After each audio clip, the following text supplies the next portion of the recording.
जय श्री कृष्णा। नमस्कार दोस्तों, स्वागत है आप सभी का हमारे YouTube चैनल आर के भक्ति में। भक्तों, आज की वीडियो में आज सुने आप सोमवार व्रत कथा। 16 सोमवार व्रत का नाम आपने सुना ही होगा, जो मुख्यतः कुंवारी लड़कियां अपने विवाह की आशा से भगवान शिव के नाम पर रखती हैं। वहीं सुहागिन स्त्रियां भी इस व्रत को भगवान शंकर की कृपा प्राप्ति के लिए करती हैं। मान्यता के अनुसार ये व्रत पुरुषों के लिए भाग्योदय सकल मनोरथ पूर्ण करने वाला है। वहीं यह व्रत स्त्रियों को मंचा वर और सौभाग्य प्रदान करता है। इसके अलावा ये व्रत रोग शोक दूर करने के साथ ही जाने अनजाने में किए गए पापों से मुक्ति प्रदान करता है। तो आइए भक्तों, हम अपनी कथा को प्रारंभ करते हैं।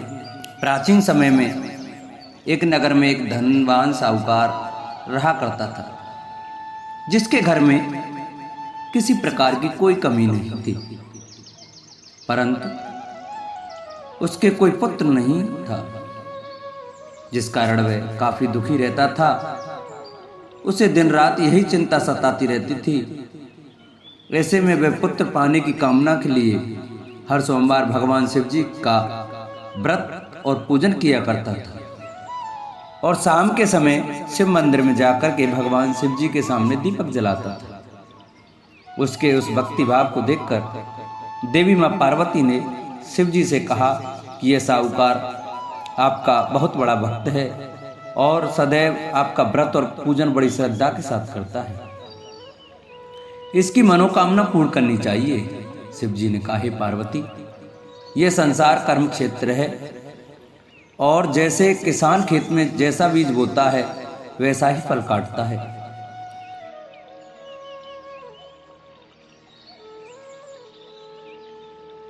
उसी तरह इस संसार में व्यक्ति जैसा कर्म करता है वैसा ही फल भोगता है। पार्वती जी ने अत्यंत आग्रह से कहा, प्रभु, जब यह आपका इतना बड़ा भक्त है और इसको अगर किसी भी प्रकार का दुख है तो उसे अवश्य दूर करना चाहिए, क्योंकि आप सदैव अपने भक्तों पर दयालु होते हैं और उनके दुखों को हमेशा दूर करते हैं। यदि आप ऐसा नहीं करेंगे तो मनुष्य आपकी सेवा व व्रत क्यों करेंगे? पार्वती जी के ऐसे आग्रह पर शिव जी बोले, हे पार्वती, इसके कोई पुत्र नहीं है। इसी चिंता में यह अत्यंत दुखी रहता है। इसके भाग्य में पुत्र ना होने पर भी मैं इसको पुत्र की प्राप्ति का वर दे सकता हूं, लेकिन वह पुत्र केवल 12 वर्ष तक जीवित रहेगा। इसके पश्चात वह मृत्यु को प्राप्त हो जाएगा। इससे अधिक तो मैं भी कुछ और इसके लिए नहीं कर सकता। यह बातें साहूकार सुन रहा था। इससे उसको ना तो प्रसन्नता हुई और ना ही कुछ दुख हुआ। वह पहले की तरह ही शिव जी की व्रत और पूजा किया करता रहा। कुछ समय व्यतीत हो जाने पर यह बातें साहूकार सुन रहा था। इससे उसको न तो प्रसन्नता हुई और न ही कुछ दुख हुआ। वह पहले की तरह शिव जी महाराज का व्रत और पूजन करता रहा। कुछ समय व्यतीत हो जाने पर साहूकार की स्त्री गर्भवती हुई और 10वें महीने में उसे अति सुंदर पुत्र की प्राप्ति हुई। साहूकार के घर में बहुत खुशी मनाई गई, परंतु साहूकार ने उसकी केवल 12 वर्ष की आयु जानकर अधिक प्रसन्नता प्रकट नहीं की और न ही किसी को यह भेद बताया। जब वह बालक 11 वर्ष का हो गया तो उस बालक की माता ने उसके पिता से विवाह आदि के लिए आग्रह किया। तो वह साहूकार कहने लगा कि अभी मैं इसका विवाह नहीं कर सकता, अपने पुत्र को काशी पढ़ने के लिए भेजूंगा। फिर साहूकार ने बालक के मामा को बुलाकर उसको बहुत सा धन दिया और कहा, तुम इस बालक को काशी जी पढ़ने के लिए ले जाओ और रास्ते में जिस स्थान पर भी जाओ यज्ञ और ब्राह्मणों को भोजन अवश्य कराते जाना। फिर वह दोनों मामा भांजे यज्ञ करते और ब्राह्मणों को भोजन कराते हुए काशी जी की तरफ रवाना हुए। रास्ते में उनको एक शहर से गुजरना पड़ा। उस शहर में राजा की कन्या का विवाह था।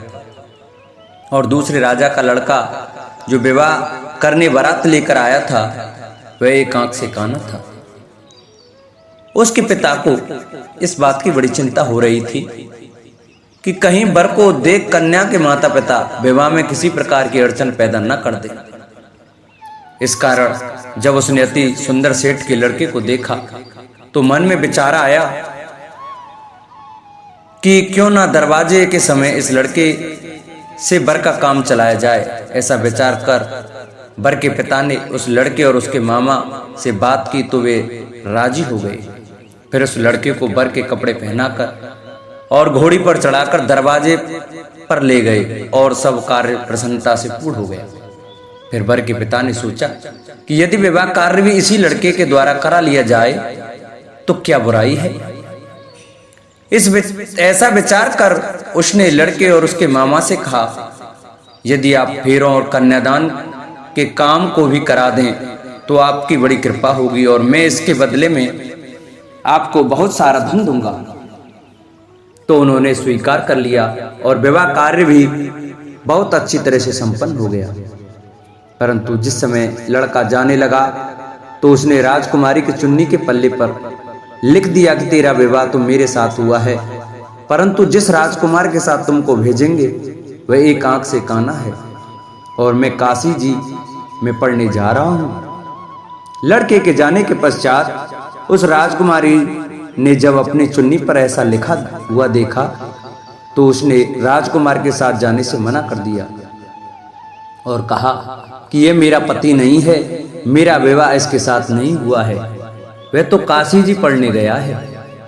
राजकुमारी के माता पिता ने अपनी कन्या को विदा नहीं किया और बारात वापस चली गई। उधर सेठ का लड़का और मामा काशी जी पहुंच गए। वहां जाकर लड़के ने पढ़ना शुरू कर दिया। जब लड़के की आयु 12 साल की हो गई उस दिन उन्होंने यज्ञ रचा रखा था कि लड़के ने अपने मामा से कहा, मामा जी आज मेरी तबीयत कुछ ठीक नहीं लग रही है। मामा ने कहा, अंदर जाकर सो जाओ और आराम करो। लड़का अंदर जाकर सो गया और थोड़ी देर के बाद में उसके प्राण निकल गए। जब उसके मामा ने आकर देखा तो वह मुर्दा पड़ा हुआ है तो उसको बड़ा दुख हुआ और उसने सोचा कि अगर मैं अभी रोना पीटना मचा दूंगा तो यज्ञ का कार्य अधूरा रह जाएगा, जो कि सही नहीं होगा। अतः उसने जल्दी से यज्ञ कार्य समाप्त किया और ब्राह्मणों के जाने के बाद रोना पीटना आरंभ कर दिया।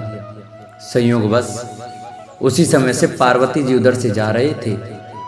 जब उन्होंने जोर जोर से रोने की आवाज सुनाई दी तो पार्वती जी शिव जी से कहने लगी, प्रभु कोई दुखिया रो रहा है, कृपया कर इसके कष्ट को दूर कीजिए। जब से पार्वती ने पास जाकर देखा तो वहां एक लड़का मुर्दा पड़ा हुआ था। पार्वती जी कहने लगी, महाराज यह तो उसी सेठ का लड़का है जो आपके वरदान से पैदा हुआ था। अतः हे प्रभु इस बालक को और आयु दो, नहीं तो इसके माता पिता तड़प तड़प कर मर जाएंगे। पार्वती जी के बार बार आग्रह करने पर शिव जी ने उसको जीवन का वरदान दे दिया और भगवान शिव जी की कृपा से लड़का फिर जीवित हो गया। इसके बाद शिव जी और पार्वती जी कैलाश पर्वत की ओर चले गए। इसके पश्चात वह लड़का और उसका मामा उसी प्रकार यज्ञ करते और ब्राह्मणों को भोजन कराते अपने घर की ओर वापस चल पड़े। रास्ते में उसी शहर में आए जहां उसका विवाह हुआ था। वहां पर आकर उन्होंने यज्ञ आरंभ कर दिया तो उस लड़के के ससुर ने उसको पहचान लिया और अपने महल में ले जाकर उसकी बड़ी खातिरदारी की, साथ ही बहुत से दास दासियों सहित आदर पूर्वक लड़की और जमाई को विदा भी किया। जब वे अपने शहर के निकट आए तो मामा ने कहा कि पहले मैं तुम्हारे घर जाकर खबर कराता हूं। जब उस लड़के का मामा घर पहुंचा तो लड़के के माता पिता घर की छत पर बैठे हुए थे और यह प्रण कर रखा था कि यदि हमारा पुत्र सकुशल लौट आया तो हम राजी खुशी नीचे आ जाएंगे, नहीं तो छत से गिरकर अपने प्राण त्याग देंगे। इतने में उस लड़के के मामा ने आकर यह समाचार दिया कि आपका पुत्र वापस आ गया है। तो उनको विश्वास नहीं आया। तब उसके मामा ने शपथ पूर्वक कहा कि आपका पुत्र अपनी स्त्री के साथ बहुत सारा धन साथ लेकर आया है तो सेठ ने आनंद के साथ उसका स्वागत किया और बड़ी प्रसन्नता से साथ रहने लगे।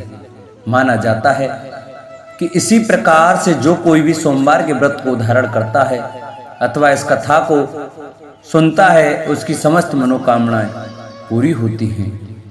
दूसरी कथा इस प्रकार से है। एक बार भगवान भोलेनाथ और माता पार्वती जी मृत्यु लोक घूमने की इच्छा से मृत्यु लोक में आए।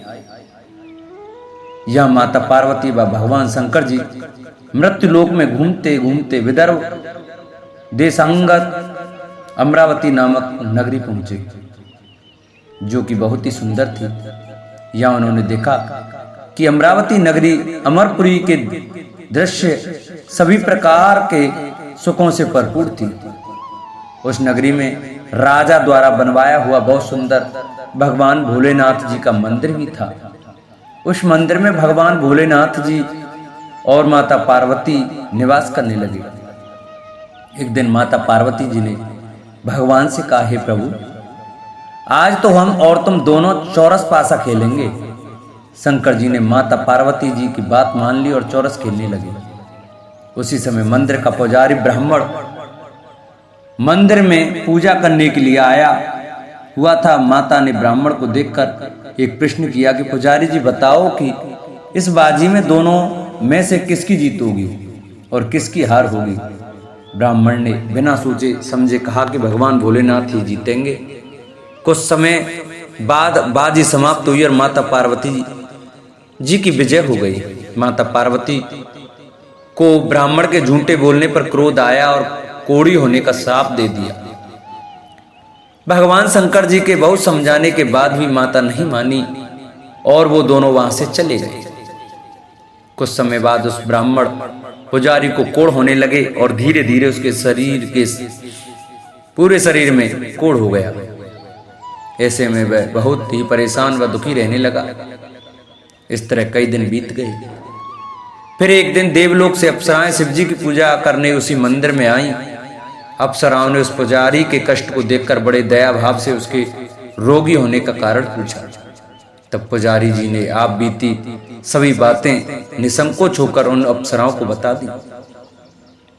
यह सुनकर वो अप्सराएं बोली, हे ब्राह्मण, तुम दुखी मत हो, भगवान भोलेनाथ जी आपके सभी कष्टों को दूर कर देंगे, परंतु तुम्हें श्रेष्ठ 16 सोमवार के व्रत पूरे विधि विधान और भक्ति भाव से पूरे 16 व्रत करने होंगे और 17वें सोमवार के दिन पाव सेर पवित्र गेहूं के आटे की बाटी बनाएं, उसके बाद घी और गुड़ मिलाकर चूरमा बनाकर भगवान भोलेनाथ जी को प्रसाद चढ़ाना और बाकी के प्रसाद को मंदिर में उपस्थित भक्तों को बांट देना।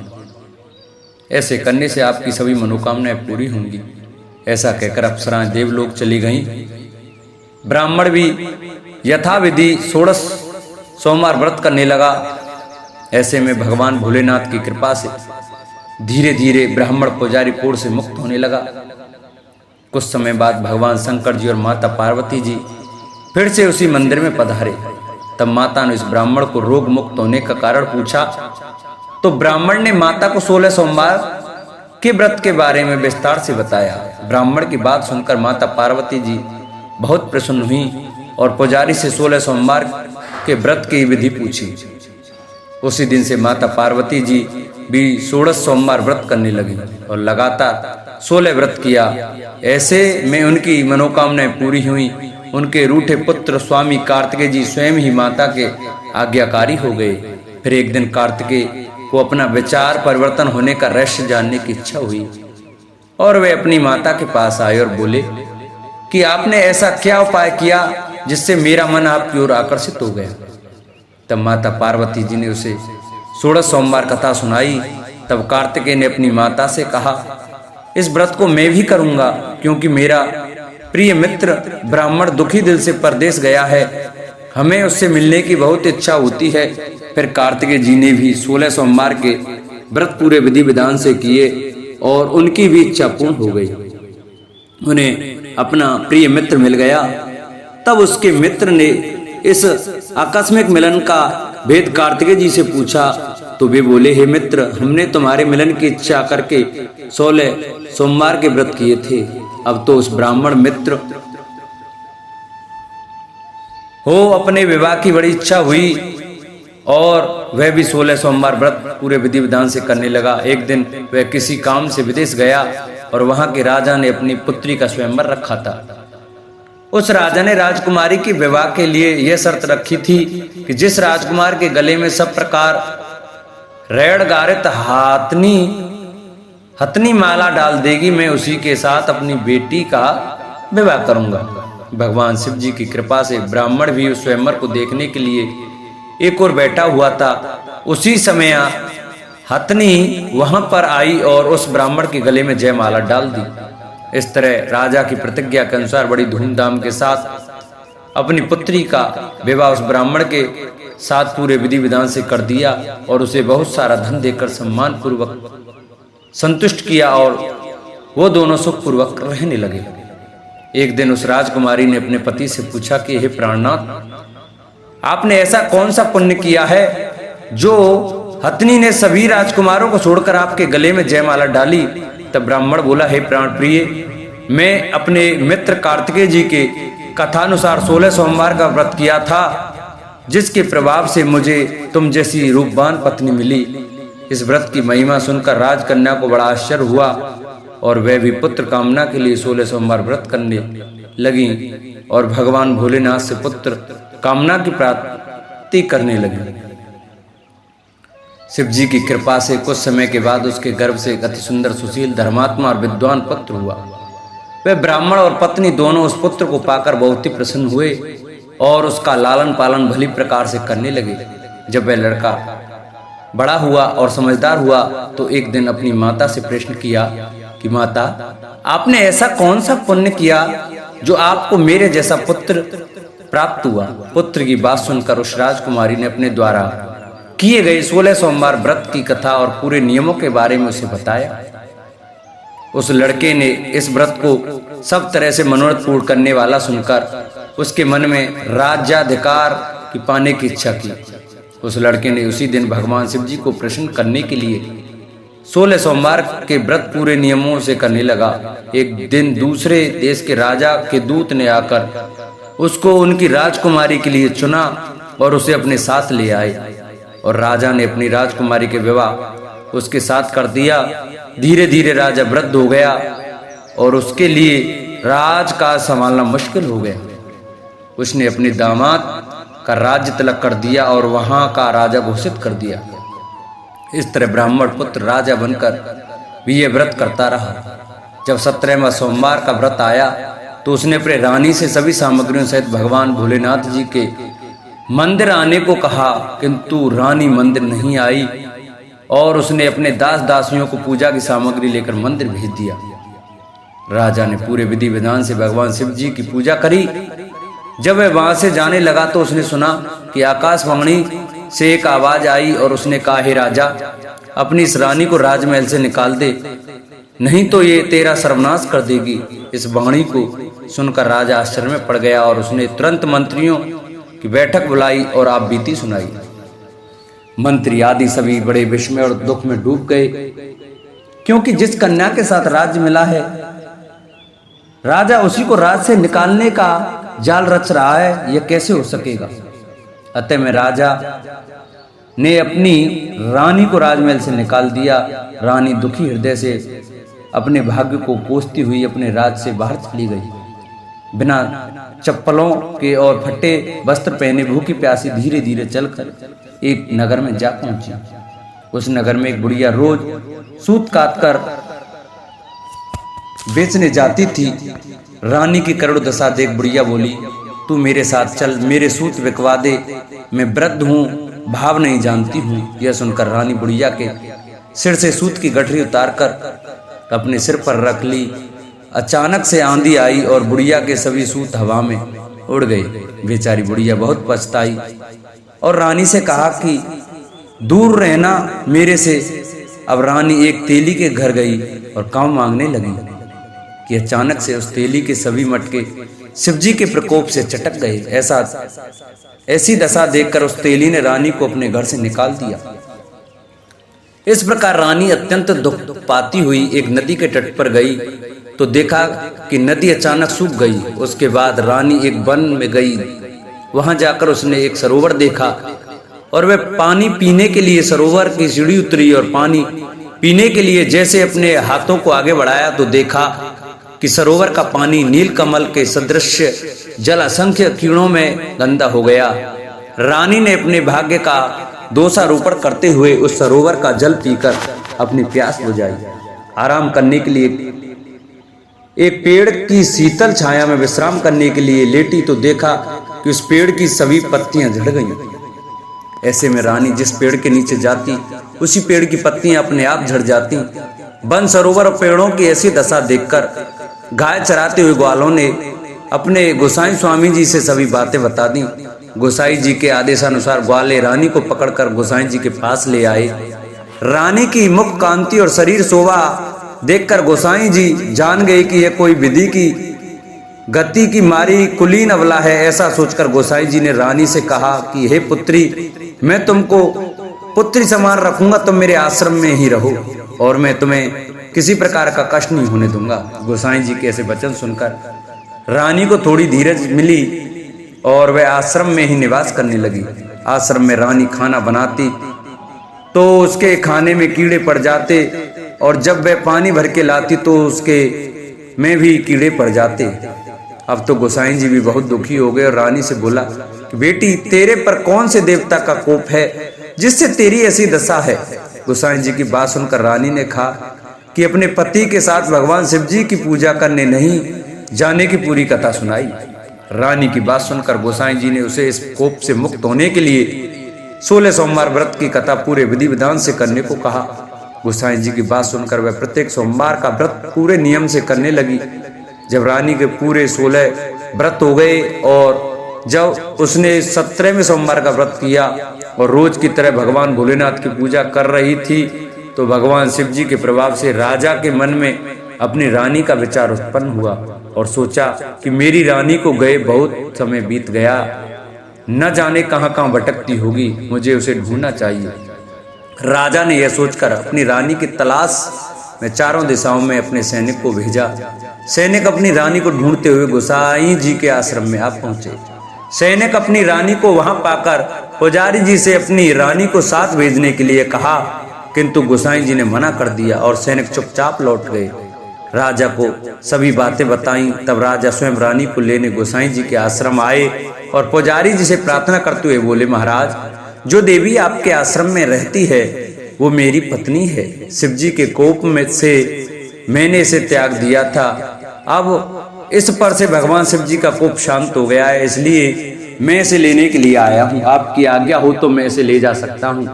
गोसाई जी ने राजा के वचनों को सत्य समझकर रानी को राजा के साथ जाने की आज्ञा दे दी। गोसाई जी की आज्ञा पाकर रानी अपने पति के साथ अपने राज्य के लिए चल दी। रानी के आने की खबर पाकर राज्य के निवासी अनेक प्रकार के बाजे बजाने लगे। नगर के दरवाजे पर तोरण बंदरवारों से विधि से नगर को सजाया। नगर में घर घर में मंगल गान होने लगे। पंडितों ने विविध वेद मंत्रों का उच्चारण करके अपनी रानी का स्वागत किया। इस प्रकार रानी ने अपनी राजधानी में पुनः प्रवेश किया। राजा ने अपनी रानी के आने की खुशी में ब्राह्मणों को अनेक प्रकार के दानादि देकर संतुष्ट किया। याचकों को धन धान्य दिया और पूरी नगरी में जगह जगह सदा व्रत खुलवाए, जहां भूखों और गरीबों को खाने को मिला। इस प्रकार राजा रानी भगवान भोलेनाथ जी की कृपा से सभी प्रकार के सुख भोगते हुए और 16 सोमवार व्रत की कथा करते रहे। अंत में अनेक प्रकार के सुख भोगते हुए शिवपुरी को पधारे।